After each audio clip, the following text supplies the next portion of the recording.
एक बार फिर से मैं बजरंग सी में इस यूट्यूब चैनल में सभी लोगों का हार्दिक स्वागत करता हूँ। विज्ञान से संबंधित विभिन्न प्रकार के महत्वपूर्ण क्वेश्चन आज हम करने जा रहे हैं दोस्तों, जो हमारी रीट की एग्ज़ाम में बहुत ही हेल्पफुल होंगे ये, है ना। और विज्ञान से संबंधित आज का जो टॉपिक है हमारा, वो ग्रंथियों से संबंधित कुछ क्वेश्चन है इसमें, जो हम 10 क्वेश्चन करने जा रहे हैं दोस्तों, ठीक है। आज का पहला क्वेश्चन देखते हैं। निम्नलिखित में से पुरुष हार्मोन कौन सा है? यानी दिए गए हार्मोन में से ऐसा कौन सा हार्मोन है जो पुरुष हार्मोन है? पहला ऑप्शन आपको दे रखा है टेस्टोस्टेरोन, दूसरा ऑप्शन प्रोजेस्टेरोन, तीसरा ऑप्शन एस्ट्रोजन और चौथा ऑप्शन दे रखा एक व दो। तो इसमें देखें कि पुरुष हार्मोन के बारे में पूछा है, तो पुरुष हार्मोन कौन सा है दोस्तों? इसमें पुरुष हार्मोन है टेस्टोस्टेरोन, प्रोजेस्टेरोन या एस्ट्रोजन। तो इसका सही हार्मोन है टेस्टोस्टेरोन। कई बार ऑप्शन में क्या है, एंड्रोजन भी लिखा होता है दोस्तों। तो एंड्रोजन ये पुरुष हार्मोन है जो वृषण की लीडिंग सेल से यानी अंतराली या लीडिंग सेल से स्रावित होने वाला हार्मोन है, ठीक है। इसका ये स्थल पूछ लेते हैं कि वृषण की कौन सी कोशिकाओं से टेस्टोस्टेरोन या एंड्रोजन हार्मोन स्रावित होता है, ठीक। नेक्स्ट क्वेश्चन देखें, नंबर दूसरा क्वेश्चन दोस्तों। निम्नलिखित में से स्त्री हार्मोन कौन सा है? कि यानी आपको जो दिए गए ऑप्शन है उनमें से स्त्री हार्मोन कौन सा है? तो पहला ऑप्शन देखें थायरोक्सिन, दूसरा प्रोजेस्टेरोन, तीसरा एस्ट्रोजन, चौथा टेस्टोस्टेरोन। यानी इसमें स्त्री हार्मोन यानी अंडाशय से स्रावित होने वाला हार्मोन कौन सा है? तो थायरोक्सिन तो देखें, ये तो किस थायरोक्सिन हार्मोन है वो थायराइड ग्रंथि से स्रावित होता है, थायराइड ग्रंथि से। प्रोजेस्टेरोन हार्मोन और एस्ट्रोजन हार्मोन और टेस्टोस्टेरोन हार्मोन, ठीक है। वैसे अगर यहाँ देखें टेस्टोस्टेरोन पुरुषों में होता है और इसमें प्रोजेस्टेरोन और एस्ट्रोजन दोनों ही ऑप्शन दे दिए गए हैं। तो इस स्थिति में ये दोनों ही क्या है, स्त्रीलिंग हार्मोन है दोस्तों, ठीक है। नेक्स्ट देखें, थायरोक्सिन की कमी से होने वाला रोग कौन सा है? तो यानी दिया गया है इसमें कि थायरोक्सिन की कमी से अर्थात आयोडीन की कमी से भी पूछ सकते हैं कि कौन सा रोग होता है। पहला ऑप्शन है रेबीज, दूसरा ऑप्शन कोलेरा, तीसरा ऑप्शन ग्रेवी, चौथा ऑप्शन गाइटर। तो यानी ये गोइटर रोग ही क्या होता है दोस्तों, ये थायरोक्सिन हार्मोन की कमी से या आयोडीन की कमी से होने वाला रोग है। एक ये भी देखें कि रेबीज है वो कुत्ते के काटने से फैलने वाला रोग है। विब्रियो कोलेरिया हैजा का जो जीवाणु होता है वो, और ग्रेवी जो रोग होता है ये थायरोक्सिन की अधिकता से होने वाला रोग है। अगर ये पूछे कि आयोडीन की अधिकता से या थायरोक्सिन की अधिकता से कौन सा रोग होता है, तब हमारा आंसर क्या रहेगा, हमारा ग्रेवी। और कमी से होता है गोइटर या इसे गलगन रोग कहते हैं, ठीक है। नेक्स्ट क्वेश्चन देखें, अग्नाशय किस हार्मोन का उत्पादन करता है? यानी इसमें पूछा है कि अग्नाशय जो ग्रंथि है वो कौन से हार्मोन का उत्पादन करती है, स्रावित करती है। पहला ऑप्शन है एस्ट्रोजन, दूसरा ऑप्शन थायरोक्सिन, तीसरा ऑप्शन इंसुलिन, चौथा ऑप्शन है प्रोजेस्टेरोन। तो यानी इसमें अग्नाशय ग्रंथि से स्रावित होने वाला हार्मोन कौन सा है? तो इसका सही आंसर है इंसुलिन। और अग्नाशय की जो लैंगरहैंस की दीपिकाएं हैं उनकी कौन सी कोशिकाओं से?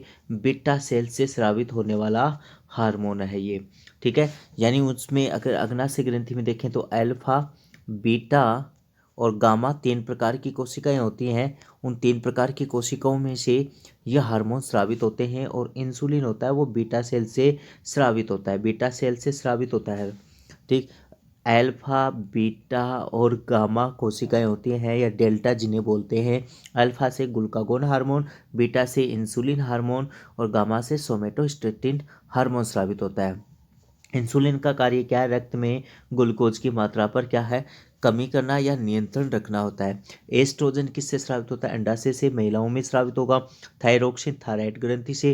प्रोजेस्टेरोन भी कहाँ है? महिलाओं में अंडाशय की ग्रंथियों से स्रावित होने वाला हार्मोन है, ठीक है। तो आशा करता हूँ कि आपके 3 क्वेश्चन आपको समझ में आ गए होंगे। आज का चौथा क्वेश्चन देखें, स्तन की दुग्ध ग्रंथियों के विकास में कौन सा हार्मोन सहायक है? यानी इसमें पूछा है कि स्तन की दुग्ध ग्रंथियों के विकास में कौन सा हार्मोन सहायक है, यानी दुग्ध के लिए कौन सा हार्मोन सहायक है। पहला ऑप्शन दे रखा है प्रोजेस्टेरोन, दूसरा ऑप्शन है थायरोक्सिन, तीसरा एड्रेनलिन, चौथा ऑप्शन है पीयूष ग्रंथि से स्रावित हार्मोन। तो चार ऑप्शन दिए गए हैं, इनमें से कौन सा सही होगा दोस्तों?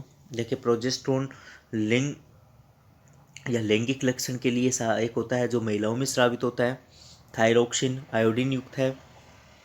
एड्रिनल जीवन रक्षक ग्रंथि से है, यानी एड्रिनल से, और पीयूष ग्रंथि से स्रावित। तो इसका सही आंसर होगा पीयूष ग्रंथि से स्रावित हार्मोन। और वो पीयूष ग्रंथि से स्रावित हार्मोन भी कौन कौन से हैं देखें दोस्तों, तो इसमें एक तो होगा ऑक्सीटोसिन हार्मोन, ऑक्सीटोसिन हार्मोन, और दूसरा होता है प्रोलेक्टिन, प्रोलेक्टिन हार्मोन। ये दुग्ध ग्रंथियों को प्रेरित करने वाले हार्मोन है दोस्तों। दोनों ही कहाँ से स्रावित होते हैं? पीयूष ग्रंथि से स्रावित होने वाले हार्मोन है दोस्तों, ठीक है। दुग्ध ग्रंथियों के लिए प्रेरित करने वाला हार्मोन ऑक्सीटोसिन और प्रोलेक्टिन है दोस्तों, ठीक है। तो आशा करता हूँ कि 4 का क्वेश्चन भी आपको समझ में आ गया होगा। नेक्स्ट क्वेश्चन 5वां देखें। एस्ट्रोजन हार्मोन की भूमिका क्या होती है दोस्तों? यानी इसमें दिया गया है कि एस्ट्रोजन हार्मोन की भूमिका क्या होती है।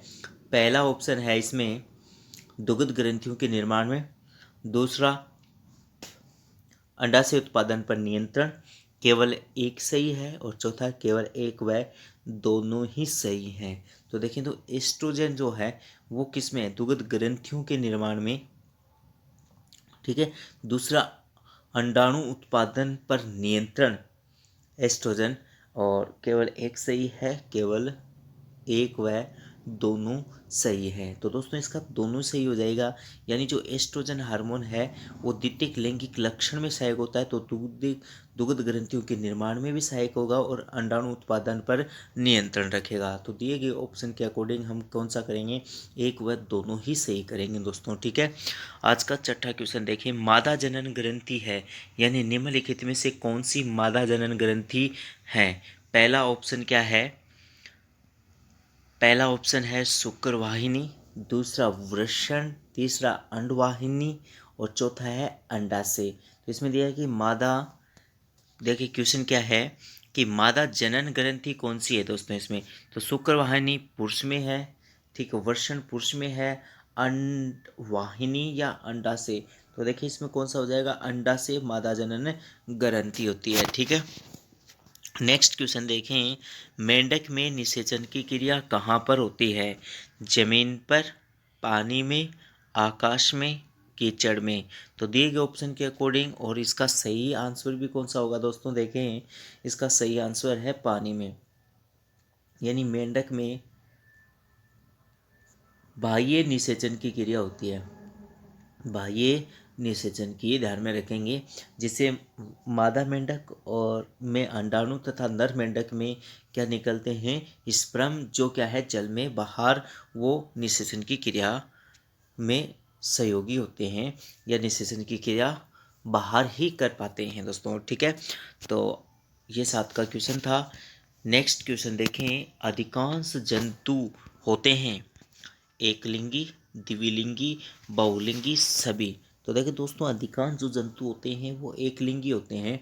द्विलिंग का उदाहरण होता है केंचुआ। केंचुआ एक द्विलिंगी प्राणी है दोस्तों, ठीक है। तो अधिकांश एकलिंगी जंतु होते हैं। नेक्स्ट है, अधिकांश प्राणियों में लिंग का निर्धारण होता है जन्म के समय, निषेचन के पश्चात, निषेचन के समय, निषेचन से पूर्व है। तो 9 का क्वेश्चन देखिए। अधिकांश प्राणियों में लिंग का निर्धारण जन्म के समय होगा है, निषेचन के पश्चात? तो इसका सही आंसर है दोस्तों निषेचन के पश्चात अधिकांश प्राणियों में किसका निर्धारण होता है? लिंग का निर्धारण होता है दोस्तों, ठीक है। तो यानी निषेचन के पश्चात ही निषेचन से, एक मिनट, यानी अधिकांश प्राणियों में लिंग का निर्धारण निषेचन के पश्चात, निषेचन से पूर्व नहीं होगा, क्योंकि अक्स अक्स महिला और अक्स वाई पुरुष ये निषेचन के बाद ही मिल पाते हैं दोस्तों, ठीक है। तो इसका सही आंसर होगा निषेचन के पश्चात ही क्या होगा? यानी लिंग का निर्धारण होगा दोस्तों, ठीक है। और आज का लास्ट वाला क्वेश्चन देखें। शरीर की सबसे छोटी ग्रंथि कौन सी है दोस्तों? और सबसे सरल क्वेश्चन भी है, बहुत बार पूछा भी जाता है कि शरीर की सबसे छोटी ग्रंथि कौन सी है। तो पहला ऑप्शन आपको दिया गया है थायराइड, दूसरा पीयूष, तीसरा पीनियल, चौथा थाइमस। तो इसका सही आंसर है पीयूष, जिसे हम मास्टर ग्रंथि भी बोलते हैं दोस्तों। क्या कहा जाता है? मास्टर ग्रंथि भी कहा जाता है। ये सबसे छोटी ग्रंथि है, ठीक है। आपसे पूछे कि सबसे बड़ी ग्रंथि कौन सी है, तो सबसे बड़ी ग्रंथि दोस्तों यकृत होती है, यकृत। लेकिन ये आपसे पूछे सबसे बड़ी अंतःस्रावी ग्रंथि कौन सी है, अंतःस्रावी, तब आपका आंसर होगा थायराइड। और सबसे छोटी कौन सी है, तो आपका आंसर होगा पीयूष ग्रंथि। तो दोस्तों आज हमने ग्रंथियों से संबंधित 10 क्वेश्चन जाने हैं। आशा करता हूँ कि 10 के 10 क्वेश्चन आपके समझ में आए होंगे। और ये क्वेश्चन 10 ही नहीं, इनके दिए गए 4 ऑप्शन के आधार पर 10 क्वेश्चन और बन सकते हैं दोस्तों, ठीक है। तो आशा करता हूँ कि सभी को आपको ये समझ में आ गए होंगे, ठीक है दोस्तों। तो आज के लिए इतना ही, मिलते हैं अगले वीडियो में, तब तक के लिए गुड बाय, जय हिंद, जय भारत।